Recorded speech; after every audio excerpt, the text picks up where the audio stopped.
Dobrodošli, dragi moji, na kanal Aurorine kuhinje. Danas pravim jedno predivno pecivo, slano. U pitanju je, stavit ću zdenka sir umjesto običnog sira. To je moj izbor. Vi možete običan sir da stavite ili pavlaku, vidjet ćete, ostanite sa mnom i pogledajte. Ovdje sam pripremila 600 grama brašna, stavit ću u veću vanglicu, ovako. Jednu kesicu ili 8 grama suvog kvasca, jednu kašičicu šećera i dodat ću jednu čašu ili 200 ml mlake vode. Ovdje ću da dodam jednu čašu kiselog mlijeka, 200 grama, može pavlake, jedna kašičica soli, jedno jaje i ovdje dodajem 1,5 kašiku do 2 maslinovog ulja ili običnog ulja, svejedno.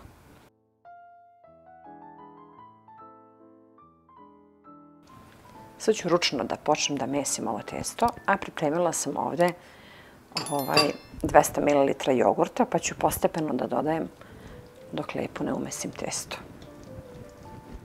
Ali kao što vidite, nema potrebe da dodajemo više nikakvu tečnost, to je sasvim dovoljno samo da se lijepo umesi ovo brašno, tako da jogurt nam nije potreban. Vrlo malo brašna, lijepo ću da umesim ovo testo.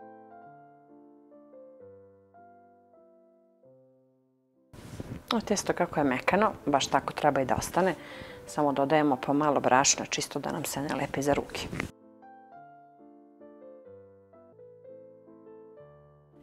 I sad ću odmah da podelim testo na 4 jednaka dela, pa tek ćemo onda da stavimo malo da nam odstoji testo. Nema potrebe sad da čekamo. Samo ih ovako blago premesite, pokrećemo ih folijom i krpom i samo 10 minuta da testo odmori, onda ćemo da razvučemo ove loptice, jedno fino pecivo, jako zanimljivo, ukusno, vidjet ćete. Posle par minuta stojanja ovo testo je fino naraslo i sad ću da sklonim sa strane da bih smo radili jednu po jednu lopticu. Jako se brzo priprema, kao što vidite nema uopšte puno čekanja, nego se odmah razvija, tako da jako fino testo. Sad ću da razvučem ovu koru, onako jedan ovako pravougaoni oblik, da bude tanka. Evo, prvu koru sam razvukla, evo vidite koliko je tanka, znači skroz sklonim sa strane i isto tako ponovimo i sa ostalim lopticama.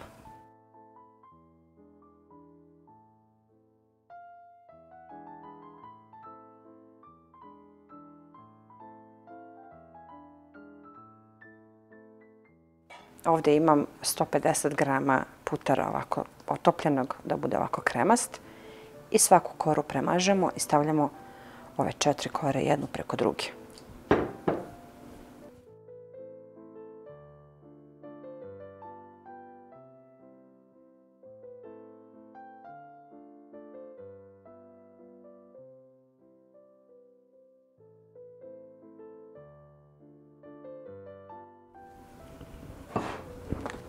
I posljednju koru stavljam preko, lijepo razvučem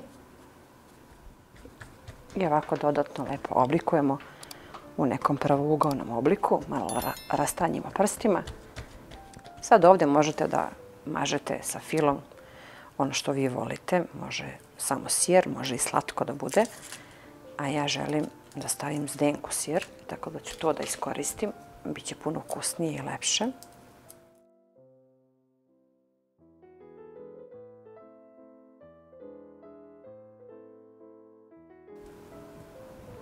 Evo, to ovako treba da izgleda. Dodatno razvučemo po širini i krenemo da pravimo jedan rolat. Da sve lijepo uvijemo. Ovo je jako fino, mirišljavo na putar i na zdenku. Po meni puno lepše nego samo sir, jer će biti puno ukusnije. I dodatno malo razvučemo ovaj rolat. I sad je potrebno da uzmete nož ili ovako nešto oštro, gde sečemo 2 prsta širine rolate. Znači ovako. Evo kako je lijepo, lisnato, puno zdenka sira i sad ih ovako ređemo u tepsiju.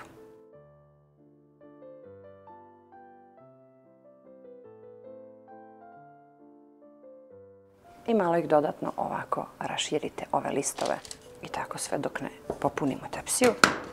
I peku se na 180 stepeni 30 minuta. Utila sam 2 žumanca i želim ovako da ih premažem više sa strane nego odozgo i da narastu nekih 10 minuta ovako ovde i može da se peče. Malo susama preko.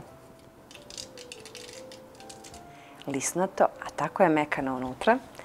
I sad ja volim ovako dok je vruće uvek da iskoristim ovo malo putera i da dodatno stavim preko, da će još lepši ukus, a i lep sjaj, da se malo prohladi, a onda ću da vam pokažem kako izgleda unutra. Ova divota od peciva, evo kako je mekano, to je stvarno predivno.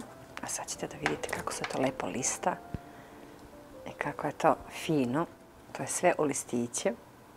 Evo ovako. To su tako tanki listići, kao što vidite. Jako je mirišljivo. Zdenka sir se otopila, ali je dala predivan ukus ovom pecivu. Pužić, pravi pužić. Ali je to tako lisnato, a jako je mekano pecivo, predivno. Stvarno jedno predivno pecivo, kao što vidite, uopšte nije testano, lisnato, ima ove tanke listiće, a tako je mekano kao pamuk. Vidjeli ste koliko je jednostavno da se napravi. Puno je lakše nego bilo kakve kifle da pravimo i jednostavnije, zato što nema čekanja, nema narastanja, bez ičega. Ja se nadam da ćete vi da napravite vašoj deci. Ovo deca jako vole, s tim da fil možete da stavljate ono što vi volite. Eto, to bi bilo za danas. Pišite mi u komentarima i vidimo se ponovo sa nekim novim receptom iz moje kuhinje.